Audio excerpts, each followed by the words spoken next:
এই বছর আমরা স্বপ্ন দেখছি যে ইনশাআল্লাহ আমরা 100 কোটি টাকার ত্রাণ কার্যক্রম পরিচালনা করব। 20,000 ফ্যামিলির জন্য শুকনো খাবার, 70,000 ফ্যামিলির জন্য চাল ডাল ইত্যাদি, আর 70,000 ফ্যামিলির জন্য 25 কেজি করে চাল। আমরা 37 মেট্রিক টন, আপনারা অনেকে শুনেছেন যে ভুসি দিচ্ছি গরুর খাদ্য হিসাবে। ক্ষুদ্র ব্যবসায়ী, কৃষক এবং মৃত মানুষদের জন্য ব্যাপকভাবে আমরা কাজ করব ইনশাআল্লাহ। আমাদের শুরুতে যেখানে 1 টাকাও ছিল না, সেখান থেকে এতদূর যে আল্লাহ তাআলা এনেছেন, ইনশাআল্লাহ ল্যান্ডমার্কে আল্লাহ তাআলা নিবেন, এটা আমার বিশ্বাস। সুপ্রিয় দর্শক শ্রোতা, ভাই বোন, ত্রাণ এবং পুনর্বাসন কার্যক্রম 2024 আসন্না ফাউন্ডেশনের তরফ থেকে যে মহাকর্মযজ্ঞ চলছে, আমরা গত 4 দিন যাবত টানা আপনারা দেখছেন যে ত্রাণ প্যাকেজিং এর কাজে ব্যস্ত আছি। প্রতিদিন প্রায় 1,500 থেকে 2,000 মানুষ আমাদের এই মহাকর্মযজ্ঞে অংশগ্রহণ করছেন এবং তারা সকাল 7টা থেকে নিয়ে রাত 10টা পর্যন্ত এই পুরো সময় জুড়ে প্যাকেজিং এর কাজে ব্যস্ত থাকছেন এবং এটাকে আবার বিতরণ করবার জন্য অনেকগুলো টিম আমাদের প্রত্যেকটা জেলায়, অর্থাৎ বন্যা দুর্গত প্রত্যেকটা জেলা তারা কাজ করে চলেছে। আমাদের নতুন করে যে কার্যক্রম পরিচালনা করার সিদ্ধান্ত আমরা গ্রহণ করেছি তা হলো 20,000 ফ্যামিলির জন্য শুকনো খাবার, 70,000 ফ্যামিলির জন্য চাল ডাল ইত্যাদি, আর 70,000 ফ্যামিলির জন্য 25 কেজি করে চাল। এটা 50,000 ছিল, গতকালকে আমরা এটাকে 20,000 করে প্লাস করেছি। সেই সাথে পুনর্বাসনের জন্য 5,000-এর সিদ্ধান্ত এখনো আছে। সেই সাথে আমাদের যে নতুন করে যে জিনিসগুলো আমরা যুক্ত করেছি সেটা হলো যারা ছোটখাটো ব্যবসা করেছেন এবং ক্ষতিগ্রস্ত হয়েছেন তাদেরকে আমরা পুঁজি দিয়ে তাদের ব্যবসা আবার দাঁড় করাবার জন্য আমরা সহযোগিতা করতে চাই। কোনো ক্ষুদ্র ঋণ নয়, কোনো সুদ বা সুদমুক্ত সুদযুক্ত কোনো ঋণ নয়। আমরা তাদেরকে স্রেফ সরাসরি ডোনেশন দিয়ে তাদেরকে আমরা তাদের ব্যবসাটাকে পুনর্গঠন করবার জন্য সহযোগিতা করতে চাই। কৃষক ভাইরা যারা ক্ষতিগ্রস্ত হয়েছেন তাদেরকে আমরা 2022-এর বন্যায় 1,000 কৃষককে 5,000 করে টাকা আমরা দিয়েছি। এবছর আমরা পরিকল্পনা করেছি কৃষক ভাইদেরকে কাউকে 5,000, কাউকে 10,000, ক্ষতির রেশিও অনুযায়ী হয়তো আমরা ইনশাআল্লাহ সহযোগিতা করব। কৃষক ভাইদের সহযোগিতাটা বিভিন্নভাবে হতে পারে। একজন মানুষ 2টা গরু পালতেন বা 1টা গরু পালতেন, গরুটা মারা গেছে, আমরা তাকে বাছুর কিনে দিব যাতে করে তিনি আবার শুরু করতে পারেন। সেই সাথে যারা মারা গেছেন অথচ ফ্যামিলিটা তার উপরে নির্ভর করত, আমরা তাদেরকে ইনশাআল্লাহ তাদের ফ্যামিলির সদস্যদেরকে স্বাবলম্বী হওয়ার জন্য একটা উপায় আমরা বের করে দেব ইনশাআল্লাহ তাআলা। তাহলে নতুন করে আমাদের ক্ষতিগ্রস্ত ক্ষুদ্র ব্যবসায়ী, কৃষক এবং মৃত মানুষদের পরিবারদের জন্য আমরা ইনশাআল্লাহ বিশেষভাবে পুনর্বাসন কার্যক্রম পরিচালনা করব। সর্বসাকুল্যে আমরা যেটি ভাবছি তা হলো আসন্না ফাউন্ডেশনের তরফ থেকে এই বছর আমরা স্বপ্ন দেখছি যে ইনশাআল্লাহ আমরা 100 কোটি টাকার ত্রাণ কার্যক্রম পরিচালনা করব। ইতোমধ্যে আমাদের খাদ্য সামগ্রী ইত্যাদি প্রায় 2 থেকে 2,500 মেট্রিক টন ইতোমধ্যে বিতরণ করার পরিকল্পনা চূড়ান্ত হয়ে গেছে। এটা বিতরণ হওয়ার পথে, বিতরণ হবে ধীরে ধীরে, কিন্তু চূড়ান্ত হয়ে গেছে। এর বাইরে ক্ষুদ্র ব্যবসায়ী, কৃষক এবং মৃত মানুষদের জন্য ব্যাপকভাবে আমরা কাজ করব ইনশাআল্লাহ এবং স্থায়ীভাবে বন্যা পরবর্তী যে পদক্ষেপগুলো সেগুলো নেওয়ার জন্য আমরা কিছু ব্যবস্থা গ্রহণ করব, কিছু ইকুইপমেন্ট নেব যেগুলো পরবর্তীতে আমাদের কাজে আসবে। যেমন ফেনীতে আমরা দেখেছি যোগাযোগ ব্যবস্থা ভেঙে পড়েছে, অথচ আমাদের ওয়াকিটকি ছিল না, আমরা সেগুলো ইনশাআল্লাহ করব।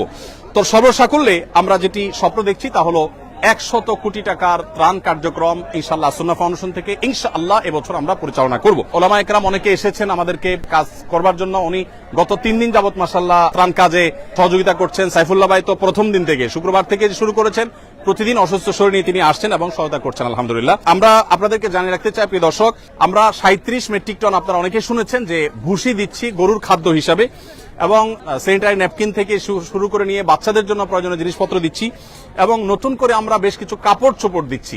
কারণ আপনারা জানেন যে আশ্রয় কেন্দ্রগুলোতে অনেকে এসেছে যারা এক কাপড়ে এসেছে, তাদের এখন কাপড় চোপড় দরকার, তাদেরকে আমরা কাপড় চোপড় দিচ্ছি। অনেকের কাপড় চোপড় বন্যায় ঘর বাড়ি সব শেষ হয়ে গেছে, কিছুই রাখতে পারেনি, পরনের কাপড়টা শুধু আছে, তাদেরকে আমরা পোশাক আশাক দিচ্ছি ইনশাআল্লাহ। একটা বিষয় আমি বলতে চাই আপনাদের সাথে ওলামা একরাম, এটা হলো যে আমি দেখেছি যে মানুষ যেভাবে ঐক্যবদ্ধ হয়েছে, এই ঐক্যবদ্ধ জাতি ইতিপূর্বে আমরা কখনো দেখি নাই। বাংলাদেশের ইতিহাসে আমি এইভাবে মানুষের স্বতঃস্ফূর্ততা আমি দেখিনি। সে টিএসসি থেকে আসন্না ফাউন্ডেশন পর্যন্ত সব জায়গায় আপনি স্বতঃস্ফূর্ততা দেখতে পাবেন। আজকের একটি ঘটনা আমি বলি, আমি বাংলাদেশ সেনাবাহিনীর কাছে 3 ট্রাক মালামাল, 3টা কাভার্ড ভ্যান ভর্তি মালামাল হস্তান্তর করে আমি আসছিলাম। একটা অটো রিকশার পেছনে দেখলাম লেখা আছে একটা কাগজে, বন্যার্তদের পাশে দাঁড়ান। আমি চিন্তা করলাম একজন অটো রিকশা চালক তিনি কোন জায়গা থেকে এটা অ্যারেঞ্জ করেছেন এবং নিচে লেখা আছে যে আহ্বায়ককে অটোরিকশা চালক, তার মানে এটা তার উদ্যোগে, কেউ লাগায়নি। মানে তিনি চিন্তা করেছেন আমি আর কিছু করতে না পারি, আমার রিকশার পেছনে একটু মানুষকে আহ্বান করে আমি বন্যার্তদের পাশে দাঁড়ানোর জন্য চেষ্টা করি। দেখুন, এইরকম স্বতঃস্ফূর্ত প্রচেষ্টা আসন্না ফাউন্ডেশনের বিভিন্ন প্রতিষ্ঠান থেকে বিভিন্ন ব্যক্তিবর্গ একের পর এক আসছেন এবং সহযোগিতা তারা দিচ্ছেন।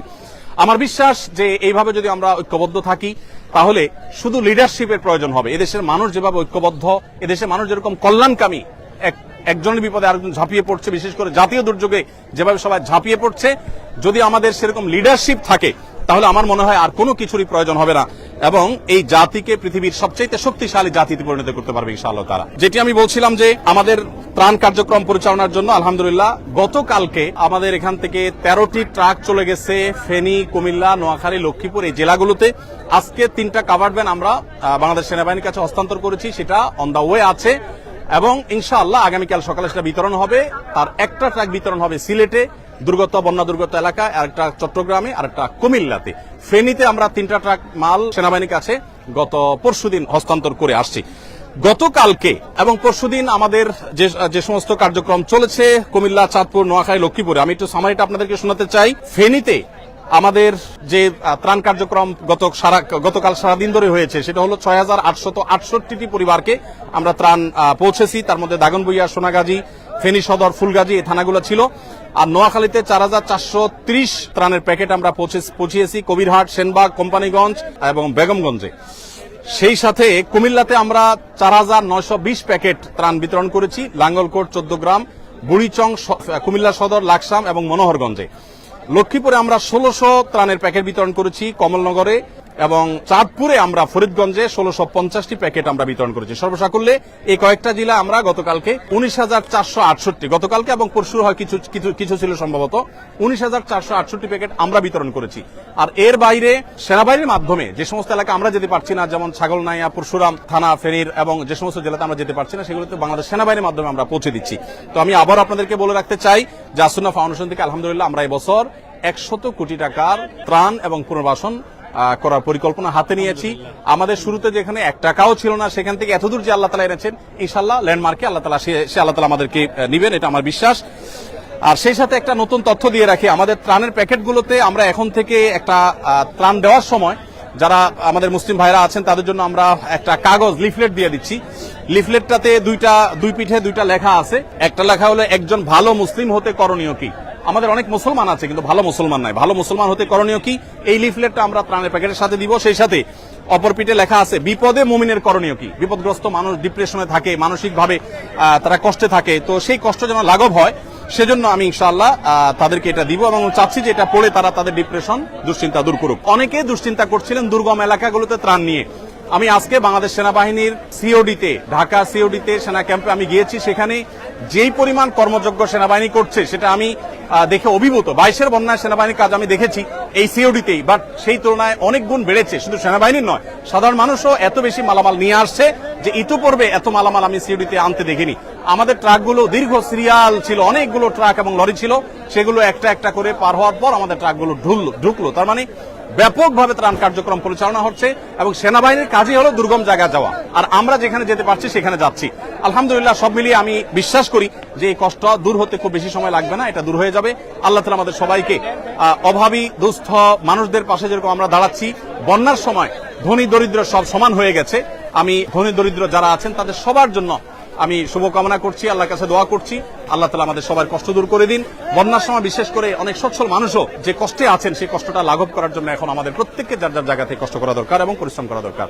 জাযাকুমুল্লাহ খাইর। আল্লাহ তাআলা আমাদের সবাইকে আর্ত মানবতার সেবায় নিজেদেরকে নিয়োজিত করার তৌফিক দান করুন। আমি আবারও বলছি, বাংলাদেশে মানুষ যেভাবে একতাবদ্ধ হয়েছে ভালো কাজের জন্য, প্রয়োজন ভালো লিডারশিপ। আল্লাহ আমাদেরকে সেটা তৌফিক দান করুন। জাযাকুমুল্লাহ খাইর।